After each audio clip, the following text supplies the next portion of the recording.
From a little country girl singing in her church choir to excelling in university and earning a master's in music therapy, Sonora Lee followed her passion for music. She settled in Austin to send her children to the prestigious Waldorf school and opened a music school next door, turning her dream into reality. Over the last 3 decades, Sonora has proved herself as a great entrepreneur, teaching generations to sing and play music. Let's hear her incredible story of passion, perseverance, and the power of music along with her exciting plans for the future. Okay, hi Sonora. Hello. Thank you for inviting me over to your beautiful School of Music. Thank you. I'm so thrilled to be talking to you today. Let's go back a little bit. Let's know more about you. Where were you born? Where did you go to school? So I was born in Missouri on a small farm outside a small village. So everyone around there was just very much connected to each other.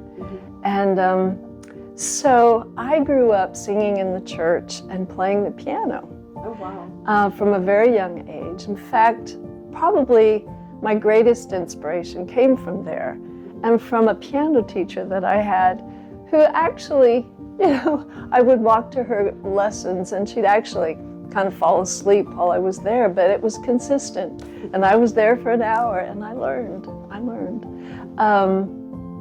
And you were telling me about your family, that it's... Yes, on Sundays, On Sundays. 3 brothers? On Sundays, the family and our community, our close family. So we had 3 brothers that married 3 sisters. Wow. And so we were very close. And so on Sundays, we would get together every Sunday and have Sunday dinner, which was probably around 1 or 2 o'clock, and then play music all afternoon. Wow. And my dad, my mom, my sister was really good at the spoons, and so was my aunt. So we had guitar and harmonica and voices and the whole thing, and the kids would be running around. We'd run into the middle of it or around it, but we were exposed to it. And sometimes we'd stop and sing a little bit, and then we'd keep going. But that was the beginning of all that. Right. So I experienced success in high school and college. College was a shock in that I went to the Conservatory of Music in Kansas City, and I hadn't really been exposed to classical music, for that matter. Right. My teacher was about stride, So,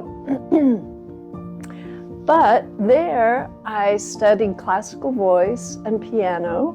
I got my education degree, and I got my master's in music therapy. So I studied with one of the founders of music therapy and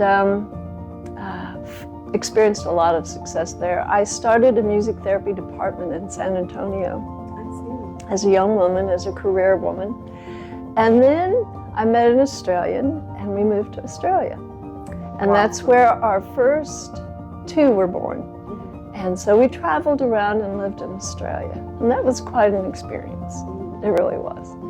I even taught piano there, just a little side money. But we came back to the U.S., moved. We wanted to go to the Austin Waldorf School. We'd known about it for years and decided this is where we needed to be. And so we managed, this is a story unto itself, but we managed to find a piece of property that shared 2 fence lines with them.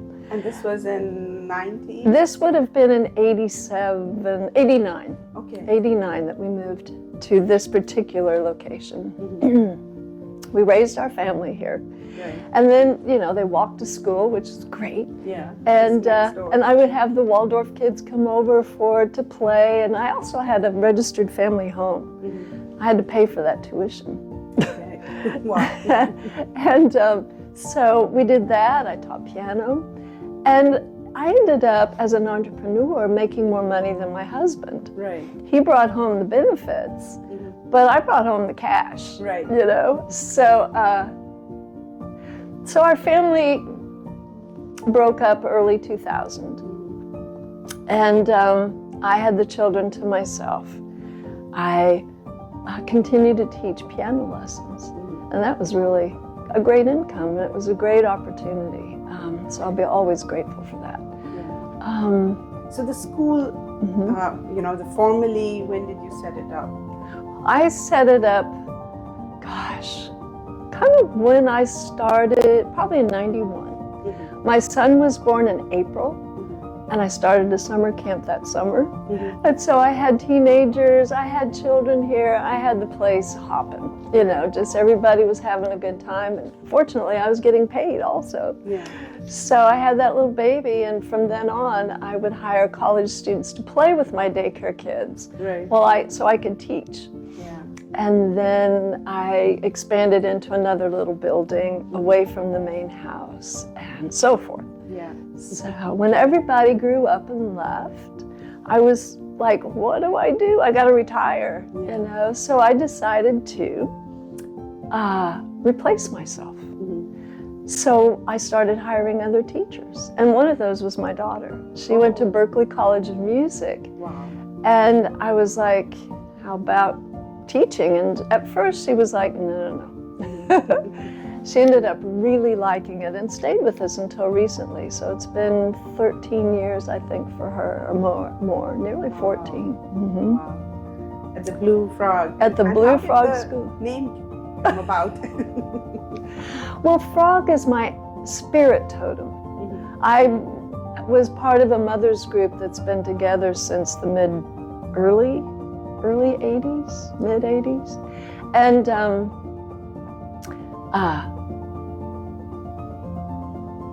we did an animal spirit totem quest. And mine was a frog. Okay.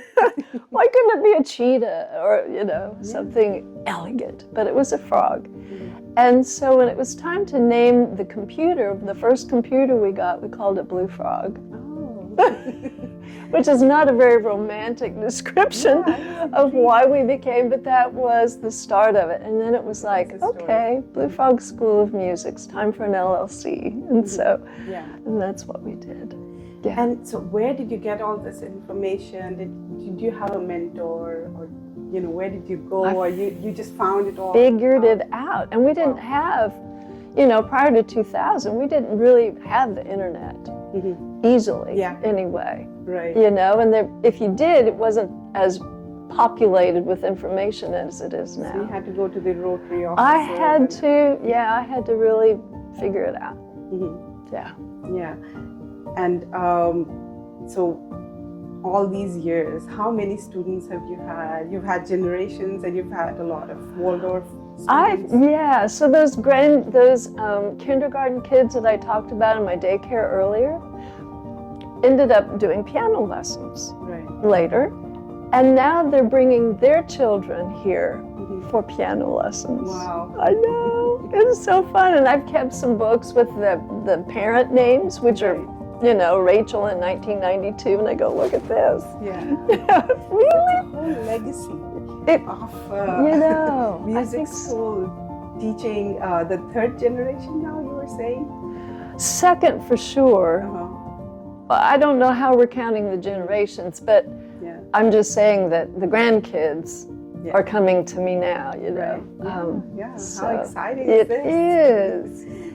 And so your business ended up, of course, supporting you and my family. Become in this whole area and known. I was able to send my kids to college, finish Waldorf, you know, when everything kind of went south. So it's an expensive school, you know, and so there was a lot of community support for that. I couldn't have done it without the community support of the Waldorf folks. So, yeah. Thankful to them, yes, of course. And I still get some of those children lots of children walking over from the school after school for lessons. Right. And you slowly grew the school. So what's interesting about your story is you kept on building the business as the demand grew. Right? Yep. And we never really advertised in papers or media, you know, it was word of mouth, and it still is, pretty much still the word of mouth. But we expanded, and like I said, I wanted to replace myself so that, you know, the business could go on and I wouldn't have to work it. Right. And for 3 years until recently, I was retired, so to speak. John just took an amazing job of managing and hiring and making sure everything worked for those few years. And I really enjoyed myself. And it was also a time of grieving for my sister. So I had an opportunity to dig a little deeper, you know, rest up, so to speak, find my travel wings, you know. And so coming back, I feel excited. I feel renewed somehow. Even as an older woman, I just feel like I have tons of energy and my creativity is all back and that's the thing with being the business owner. You get creative and excited. You get different roles at different times, and you, of course, had a successor, and you know, you think your daughter would eventually come back at some point. Well, you know, she is coming back. We had an agreement that I would still get to go on my vacations, and she would take my place. And so that was our agreement. So when I'm gone, she comes in, she substitutes for me, and she's so lovely. That's perfect. They love her. Pass on your legacy to her. And you know, times have changed over the years. How important was it being flexible, adapting to the demands and the systems? Now everything is on computers. The music has changed. You know, surprisingly, people really do want in-person lessons. They want a physical presence with their teacher. You know, we offer the Zoom lessons for when, say, you know, a brother or sister is sick and the mom has to stay home for the sick one but can't bring the healthy one. And so yes, we're set up to do those. But parents really prefer to bring their children right to us. Now when COVID hit, I'll never forget it, Friday the 13th of March, we were like, oh, what do we do? And then the next week was spring break, and I said, and one of the teachers said, well, let's put everything online. I was like, well, yeah, duh. And so we did, and we never hardly lost anybody as a result of that. Yeah, and they needed it more than anything And people else. wanted that more than anything. Yes, that connection with somebody out there. Right. And especially music and your teacher. And it must be so rewarding to see your children now perform in concerts, and I'm sure you have a lot of those moments. You know, some of them have gone on to be performers. And and some of them I didn't realize how much so. And for example, this one young man was a homeschooler, and he came to see me all through high school, really got his classical music down. But he was into jamming. He was into doing a lot of exploration that I felt I couldn't do with him. And so I found community members, musicians in the community that I thought he would grow from, and sent him on. And a few years later, I run into him, and he's playing in a band, and he's just amazing. You know, he's amazing. Which one? His name is Alex Nobles. Alexander, I think he goes by Alexander Nobles.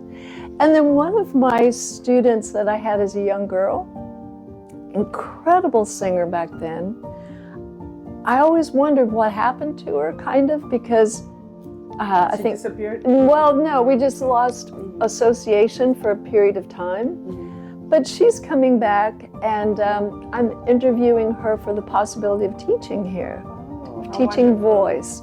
She graduated, and I just want to make sure she has the pedagogy. And what she doesn't have, I think she can learn. Yeah, I think sure she can learn, but we'll see. Yeah. I want to be sure that my young kids, vocal lessons for young children, really, we have to be careful with them, because they all want to sound like pop stars. Right. You know, and some of those songs are too low for their voices. Or they want to belt with their voices, and we don't do that with young voices, because we might hurt them. You know, I don't know if you ever heard of Charlotte Church. But what happened with her was that they trained her in middle school to be an opera singer, and it messed her up. She wasn't able to sing later in life. So it has to be with every individual. It's voice, the quality, and so you have to identify the talent. You and have to then identify train them their for voice that. range too, you know, and then, well, I suppose specifically with some of the older ones, you know, they might have an airy quality, and I've been describing to some of those voice students that it's the vocal cords that make the sound once the air comes through, but if the vocal cords are separated, then air comes through that, and that makes the airy quality in the voice. And so, and sometimes we don't want to get rid of that, but we want to control it maybe. And so that's what I'll do with maybe my older girls, but really not that operatic style at all until they're Mature. yeah, like 18 Yeah. is what I think Right. personally. This is so interesting, Sonora, and I'd also like to ask you, because a lot of times children are discouraged to pursue music as a career. You know, it's not gonna pay you well, so you might as well just pursue it as a hobby while you take on a major, which is more of a paying job or a sound career. But I'm sure you've witnessed, and you yourself, music gave you a sound career in your profession as an entrepreneur, and you must have seen children also taking it up as a main career. And do you have any tips to give to children? All right. So, as far as career and maybe even scholarships go, when you go to apply for a scholarship, if you can play the piano, if you're a musician, use that. Use that. I had a young woman that saw me through high school, very successful, and she got a full ride on her full merit for her soccer. But she also got another scholarship for her music. And so if you can have 2 scholarships, why not? Right. But as far as making it the center point of your career, a lot of our teachers here, you know that teaching music is not about making a lot of money. Right. You know, it's maybe something to supplement you while you're studying more and becoming a better musician or rehearsing for an album or something, and rehearsing for tours and things like that. So there's ways. Music therapy also is a really lovely career in that if you want to work with people, and you can work with a variety of people in that, like a genre of people. So for example, the elderly or the autistic or the cerebral palsied or whatever, you can focus your energy on the specialties. And there's a lot to that. Certainly when you get that degree in music therapy, you know how to work with all, and you've studied the research. And so I'd very much like to have a nonprofit to my LLC that offers scholarships. And for maybe we've got this beautiful room in here to bring over some elderly folks, bring them inside, and let's have a sing-along, or let's play musical instruments together. What can you do? What would you like to do? Turn around here, focused. I used to play an accordion with my groups in San Antonio. I would sit in the secretarial chair, and I would play that. I was able then to take my arms out of there and work with the clients, play again, work with the clients, play again. And so that became a valuable instrument for that population of folks. Wow. So yeah, I mean, not just in monetary terms, but it is a very rewarding career. And I missed those 3 years that I was retired.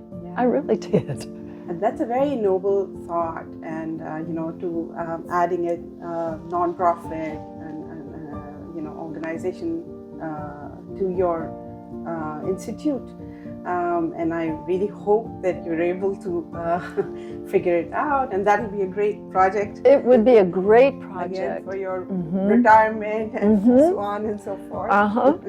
And So- if John hadn't moved on, and he deserves to, oh my gosh, he deserves to grow his business.